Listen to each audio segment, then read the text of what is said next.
আজকে আমরা শুরু করলাম হলো গিয়ে কলরাজ লো বোঝার আগে এটার এক্সাম্পলটা আগে দেখলে,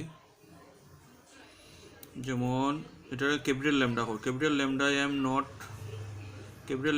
not for Al2SO4 thrice. Al2SO4 থ্রাইসটা হইল গিয়ে একটা ইলেকট্রোলাইট।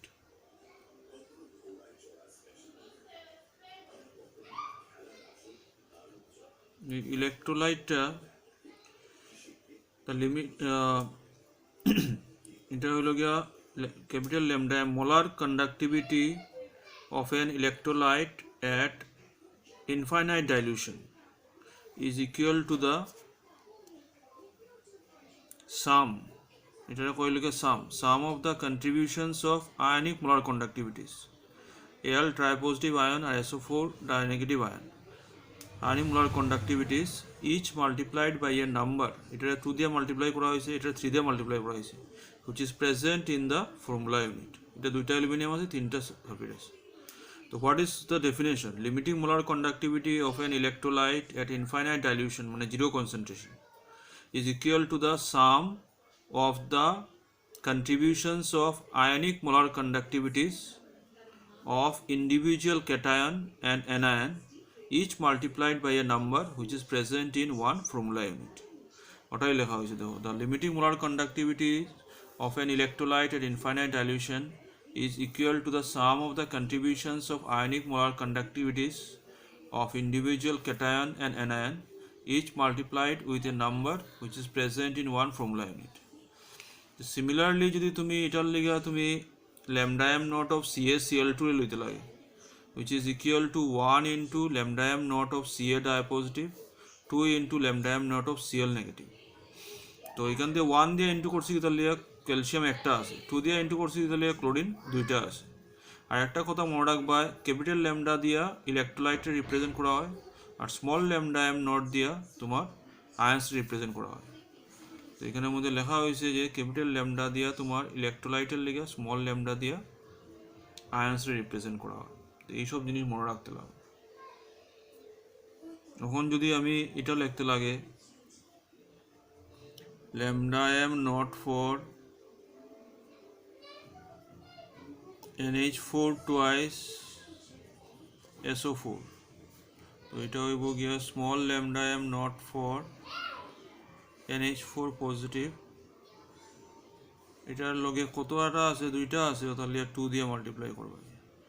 আর এটা একটা আছে, তাহলে 1 into small lambda m not for SO4 ডাইনেগেটিভ, এরকমভাবে। তো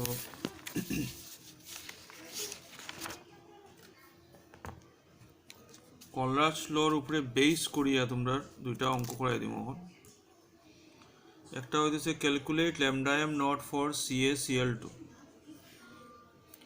for the following data, lambda m not for Ca dipositive is this, Cl negative is this. তো প্রথম হইল গিয়া তুমি যদি এখানের মধ্যে যদি করতে লাগে, তো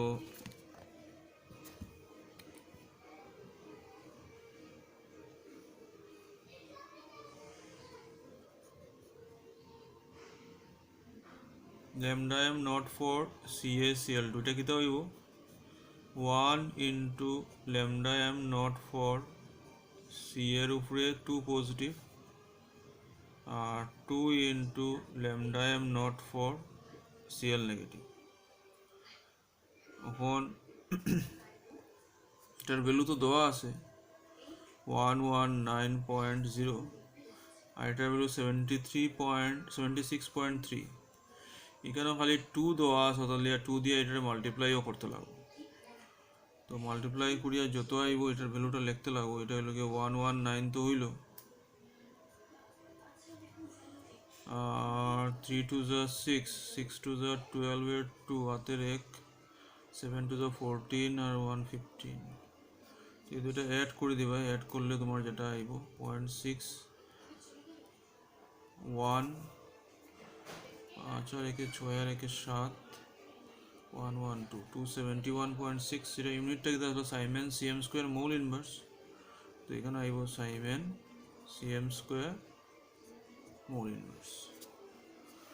তো তো সিমিলারলি আরেকটা অঙ্ক আছে এখানের মধ্যে, অনেক সময় অঙ্ক এরকমভাবে হয়, calculate the molar ionic conductivity of Al tripositive ion at infinite dilution given that molar conductance of Al2SO4 thrice and molar ionic conductivity of SO4 dinegative is this. তো given that হলো Al2SO4 thrice এর value দেওয়া আছে, এটা হলো capital lambda not m of Al2SO4 thrice, এটার ভ্যালুটা দেওয়া হইল গিয়া তোমার 858 আর small lambda m not for SO4 2 negative হলো 160। ইউনিটটা লিখলাম না, siemens cm square mole inverse. তো আমার তো ফর্মুলা জানা আছে, ফর্মুলার মধ্যে কি তাহলে লিখবো lambda m not for Al2SO4 thrice is equal to 2 into small lambda m not for Al3 positive plus 3 into small lambda not for SO4 2 negative, which implies এটার ভ্যালু দেওয়া আছে 858। এটা হইল গিয়া 2 into Al ট্রাইপজিটিভ, এটা যদি আমি x ধরলাই এটা বাইরে তো মানে small lambda m not of Al tripositive equal to x ধরা হইল। আর এটা 3 into কি দেখব SO4 ডাইনেগেটিভ ভ্যালু হইল গিয়া 160, এটা লইলাম। তো which implies x equal to 858 minus 3 ষোলো 48 480 divided by 2, এটা হইল গিয়া 8 15 থেকে অত গেলে 7 হয়ে যাব, 7 থেকে 4 গেলে 378। তো 18 দুগুণা 36 আর 9 189 এই অ্যান্সার। ফার্স্ট ভিডিওর মধ্যে অতটুকু থাকবো।